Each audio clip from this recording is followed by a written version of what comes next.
दोस्तों सुजलॉन एनर्जी की बात करें, स्टॉक के अंदर आज लगभग 3-4% की गिरावट हुई है। अब इस गिरावट के पीछे वजह क्या है उसको समझने की कोशिश करेंगे इस वीडियो के माध्यम से। यहाँ पे दो बड़ी ब्रेकिंग न्यूज निकल के आ रही है जिनको एक एक करके डिस्कस करने वाले। ये जो न्यूज है ये बहुत ज़्यादा पॉजिटिव इफेक्ट कर सकती है सुजलॉन के ऊपर।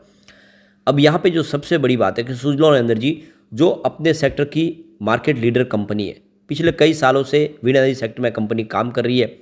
और जैसे कि आपको पता ही होगा, इसकी प्राइस बहुत ऊपर थी, लेकिन जब ये स्टॉक गिरने लगा तो बिल्कुल कौड़ियों के भाव में आ गया। लेकिन क्या आने वाले समय में वो पुरानी हाई इसको फिर से मिल सकती है, समझने की कोशिश करेंगे। यहाँ पे बड़े फंड हाउस का क्या रुझान है स्टॉक को लेकर वो भी जानना चाहिए, जिससे आपको ये रणनीति बनाने में आसानी होगी, आगे स्टॉक में तेजी बनेगी या फिर गिरावट की संभावना बनेगी। तो इन सारी बातों को जानेंगे इस वीडियो के माध्यम से। लेकिन फ्रेंड, उससे पहले अगर आप पहली बार हमारे चैनल पे आए तो चैनल को सब्सक्राइब कर दीजिए, एक बेल आइकॉन दबा दीजिए ताकि जब भी नया वीडियो बने पहला नोटिफिकेशन आपको मिले। वीडियो पसंद आए तो लाइक से जरूर कीजिए। चलो फ्रेंड्स, वीडियो स्टार्ट करते हैं। मैं हूँ आपका दोस्त SB दवे और हमारे अपने चैनल ऑनलाइन कमाई में आपका बहुत बहुत स्वागत है। तो आज सबसे बड़ी बात है कि निफ्टी एनर्जी में भी गिरावट थी। बाजार में भले ही थोड़ी सी पॉजिटिव क्लोजिंग थी, लेकिन निफ्टी एनर्जी आज डाउन था। 39,037 के स्तर पे देखें तो यहाँ पे आपको गिरावट देखने को मिलेगी करीब 316 पॉइंट की, यानी 0.80% निफ्टी एनर्जी गिरा। और जिस वजह से सुजलॉन में भी उसका कुछ निगेटिव असर देखने को मिला। और फिर सुजलॉन ऑलरेडी प्रॉफिट बुकिंग के चपेट में स्टॉक दिखाई दे रहा है, इस समय काफ़ी ज़्यादा दौड़ चुका है। अब आप देख सकते हो स्टॉक की शुरुआत हुई बिल्कुल फ्लैट 49.35 की, जो कल की क्लोजिंग थी, परंतु इंट्राडे में 49.40 का हाई बना। हाई के बाद जो गिरावट का दौर शुरू हुआ तो इसने 46.90 का लो बनाया, काफ़ी स्टॉक नीचे गया। अंत में 47.70 के आसपास क्लोजिंग रही, जहाँ पे 3.34% की गिरावट देखने को मिली। फिलहाल स्टॉक एक नई तेजी बनाने के लिए 50 को क्रॉस करने के लिए फिर से स्ट्रगल कर रहा है, लेकिन जल्दी 50 को क्रॉस कर सकता है फिर से। अब इसकी परफॉर्मेंस अगर आप देखें तो यह स्टॉक 2008 में 400 के आसपास ट्रेड किया करता था, काफ़ी शानदार था। जबकि उस समय विंड एनर्जी के बारे में किसी को इतनी जानकारी भी नहीं थी और लोग ग्रीन एनर्जी को इस्तेमाल भी नहीं करते थे। कुछ बड़ी इंडस्ट्रियों के लिए ही विंड एनर्जी का इस्तेमाल होता था। उस समय इसकी प्राइस 400 के आसपास थी। तो अब आप समझ सकते हो कि यह स्टॉक इस समय कितना सस्ता है। और आप समझ सकते हो इसमें गिरावट का दौर जब शुरू हुआ तो स्टॉक काफ़ी नीचे आया। कोरोना काल में तो स्टॉक बिल्कुल 1 रुपीज़ के आसपास आ गया। इसकी प्राइस 1.70 के आसपास थी 27 मार्च 2020 को। तो आपको ये पता होगा उस समय भी लगातार मैंने सुजलॉन पे वीडियो बनाया और मैंने कहा कि ये स्टॉक आने वाले समय कमाल करेगा, और इसने कमाल किया है। बहुत कम समय में किया है, 2-3 सालों में देखे तो ₹1.70 का शेयर लगभग 50 तक पहुंचा है। आपका इन्वेस्टमेंट जो छोटा सा इन्वेस्टमेंट है वो लाखों रुपये का इन्वेस्टमेंट बना है। और अब ये स्टॉक फिर से एक शानदार तेजी के लिए तैयार हो रहा है। पिछले एक साल में ही देखे तो इसने 421% का बम्पर रिटर्न दे दिया लोगों को। बड़ा मल्टीबैगर साबित हुआ, क्योंकि 7 के आसपास स्टॉक था 23 मार्च 2023 को, जो इस समय 47 के आसपास है। यहाँ पे देख सकते हो कि काफ़ी ज़बरदस्त प्रदर्शन करते हुए स्टॉक आने वाले समय एक नई तेजी के लिए तैयार हो रहा है। आप इसकी परफॉर्मेंस से समझ सकते हो। 2 फरवरी को स्टॉक 48.60 के आसपास था, जहाँ पे 0.8% की तेजी बनी। 5 फरवरी की बात करें तो क्लोजिंग 48.25 के आसपास थी, जहाँ पे 0.7% की गिरावट हुई। फिर 6 फरवरी की बात करें तो क्लोजिंग 48 के आसपास, जहाँ पे 0.5% की फिर से गिरावट हुई। लेकिन 7 फरवरी को स्टॉक 49.25 के आसपास, जहाँ पे 2.6% की तेजी बनी। और 8 फरवरी की बात करें क्लोजिंग 49.35 के आसपास, जहाँ पे 0.2% की फिर से तेज़ी बनी। यानी पिछले 2 ट्रेडिंग सेशन से फिर से तेज़ी बन रही है। लेकिन जो सबसे बड़ी बात है कि आज गिरावट हुई है। तो फिलहाल सीमित दायरे में स्टॉक ट्रेड कर रहा है, क्योंकि आप देख सकते हो कि पिछले कम से कम 3 से 4 trading session, 5 trading session stock 48-49 के आसपास ही है। यानी बहुत जल्दी ये नई तेज़ी के लिए तैयार हो रहा है। अब यहाँ पे इसके वॉल्यूम में देखें तो काफ़ी अच्छी आज वृद्धि हुई है। पिछले एक महीने पहले इसका 10 करोड़ का वॉल्यूम था, 6 करोड़ की डिलीवरी उठाई गई थी। 1 वीक पहले 12 करोड़ का वॉल्यूम होता है, 7 करोड़ की डिलीवरी उठाई गई थी।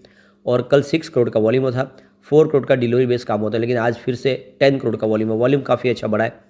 अब यहाँ पे जो बड़ी गुड न्यूज़ निकल के आ रही है, सरकार ने बहुत बड़ा फैसला किया है। 1 अप्रैल 2024 से सरकार रिन्यूएबल एनर्जी कंजम्पशन रूल्स लेके आ रही है। यानी इलेक्ट्रिसिटी में रिन्यूएबल एनर्जी का योगदान किस तरह से होगा उसको लेकर सरकार अब यहाँ पे फैसला करी है। तो हमारे पावर मिनिस्टर RK सिंह की तरफ से लोकसभा में इसका बयान दिया गया 8 फरवरी 2024 को, कि बहुत जल्द सरकार अब ग्रीन एनर्जी को लेकर कुछ नए नियम बनाने जा रही है। क्योंकि 180 गीगावाट की कैपेसिटी इंस्टॉल कैपेसिटी इंडिया में हो चुकी है, और ऐसे में अब इलेक्ट्रिसिटी कंजम्पशन में कुछ योगदान है जो यहाँ पे रिन्यूएबल एनर्जी का होना चाहिए। और इसके लिए डिस्ट्रीब्यूशन की तरफ से लाइसेंस दिया जाएगा। तो जो भी इलेक्ट्रिसिटी कंजम्पशन होगा बड़ी बड़ी इंडस्ट्रीज़ में, उसमें ग्रीन एनर्जी का भी सोर्स के माध्यम से उसका इस्तेमाल किया जाएगा।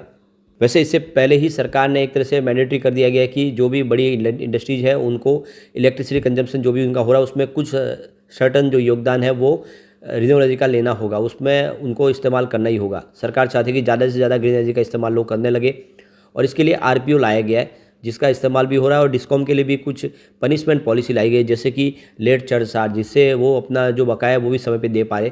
तो कुल मिला के एक बड़ा परिवर्तन आने वाला है और इसमें ग्रीन एनर्जी सेक्टर में निवेश की संभावना बनने वाली है। सबसे बड़ी बात है कि पावर सेक्टर में सरकार ने 100% एफडीआई की परमिशन दे दी है। अब चाहे जितना एफडीआई की तरफ से वहाँ पे निवेश किया जा सकता है। इसके अलावा इंटर स्टेट ट्रांसमिशन जो सिस्टम का जो चार्ज लग रहे थे उस चार्ज को भी फिलहाल सरकार ने माफ़ कर दिया है आने वाले 30 जून 2025 तक के लिए। तो सोलर और विंड प्रोजेक्ट में इस समय इंटर स्टेट किसी प्रकार का जो चार्ज लगने वाला वो सारा चार्ज भी माफ़ कर दिया गया है, जिससे आने वाले समय और भी जो इन्वेस्टर है वो इसमें इन्वेस्ट करे। तो कुल मिला के ये सारी जो बातें साबित कर रही है कि विंड एनर्जी सेक्टर की ये कंपनी सोलर एनर्जी के जो प्रोजेक्ट करने लगे 2016 से उसको फ़ायदा हो ही सकता है इस बड़े नियम के तहत। एक बड़ी अपडेट और निकल के आ रही है, विंड सोलर हाइब्रिड प्रोजेक्ट के लिए सरकार ने कमर कस ली है। तो यहाँ पे जो अपडेट निकल के आ रही है, रिन्यूएबल एनर्जी इम्प्लीमेंटिंग एजेंसी, साथ में solar energy corporation of India और एनटीपीसी लिमिटेड, एसजेवीएन लिमिटेड और एनएचपीसी मिल के यहाँ पे हाइब्रिड प्रोजेक्ट के लिए, विंड और सोलर के प्रोजेक्ट के लिए टेंडर होंगे और ये सारी जो कंपनियां हैं आने वाले समय में इसमें हिस्सा लेगी और विंड सोलर प्रोजेक्ट आगे बढ़ाएंगे। सरकार चाहती है कि जल्द से जल्द विंड सोलर प्रोजेक्ट बनाया जाए और इसके लिए सरकार ने अपनी तरफ से कमर कस ली है। यहाँ पे गौर करने वाले कि 1.44 गीगावाट के wind solar project already commission हो चुके हैं और आने वाले समय इसमें और टेंडर प्रक्रिया में तेजी आएगी और बहुत सारी जो कंपनियां जो इसमें तेज़ी से अपने कारोबार को आगे बढ़ाएगी। तो सरकार चाहती है कि ज़्यादा से ज़्यादा ग्रीन एनर्जी का इस्तेमाल शुरू किया जाए और ग्रीन हाइड्रोजन मिशन के तहत एक नया फ्यूल बनाया जाए। जो ग्रीन हाइड्रोजन होगा वो आने वाले समय हमारा जो देश का नया फ्यूल होगा जो पेट्रोल डीजल की जगह लेगा। तो कुल मिला के जो ये निर्णय लिया जा रहा है वो काफ़ी शानदार है। आने वाले समय सुजलॉन को इसका बेनिफिट होगा। ऐसे में आप अगर लॉन्ग टर्म इन्वेस्टर है तो ये मौका अच्छा है, सुजलॉन में खरीदारी कर ले। सुजलॉन आने वाले समय में आपको मालामाल कर देगा।